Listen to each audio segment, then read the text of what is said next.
right, let's get right to it. The big news. There was an election yesterday. Maybe you forgot about it, and apparently so did some Republicans, because Democrats got almost everything they wanted. Overnight, Democrats on a winning streak, scoring victories in Ohio, Kentucky, and Virginia. In deep red Kentucky, Trump-backed candidate Republican Daniel Cameron tried to take down Democratic Governor Andy Beshear by linking him to Biden, but it didn't work. Thank you, Kentucky! And in Virginia, a tidal wave for Democrats who held on to their state Senate majority and took control of the House of Delegates, too.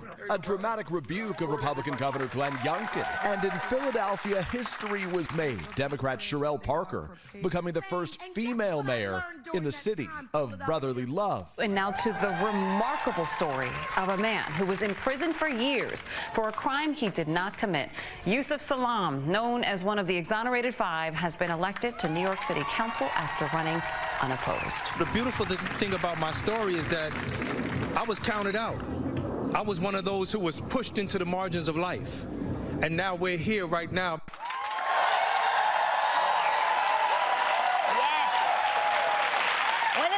Who was falsely accused of attacking a Central Park jogger and who Donald Trump said should get the death penalty is now a city councilman. He went from having his life threatened by Trump to being an elected representative. He's like a reverse Mike Pence.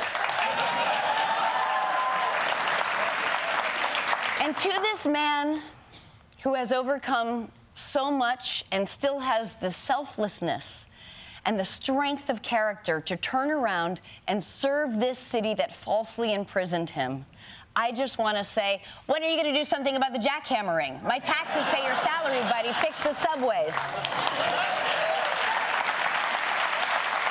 But yeah, Democrats were the big winners last night, which means all those human sacrifices were worth it.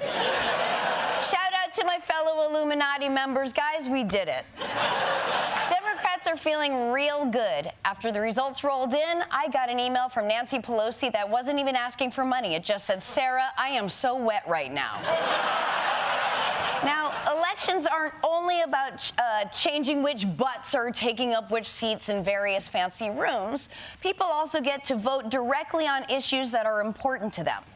Clearly the biggest takeaway from last night, abortion rights again boosting Democrats in key races in both red and blue states. Abortion access is the law of the land in Ohio. In one of the country's most watched swing state races, Ohioans voting to guarantee abortion access, enshrining that right into the state's constitution. Ohio becoming the 7th state to vote to protect abortion rights since the Supreme Court's ruling last year overturning Roe v. Wade. You put very sexy things like abortion and marijuana on the ballot, and a lot of young people come out and vote. Sexy issues like abortion? What are his porn search words? The fact is, abortion limits have become such a losing issue that some conservatives have reportedly decided the problem isn't pro-life policies, but the phrase pro-life. They're looking to rebrand it, but personally, I think they should be forced to carry this phrase to term. And for more on this conundrum, in the pro-life movement, let's go live to the Ohio State House with Grace Kuhlenschmidt.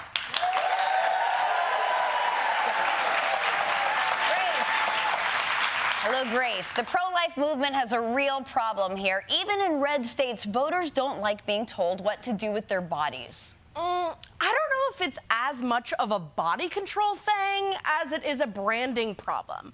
I mean, pro-life? Yuck. Have you seen life? It's gross. So much mucus.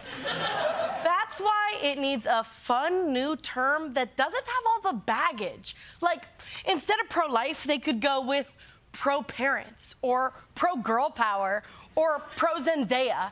What else is popular? Oh, I know, pro-choice. People seem to love that term.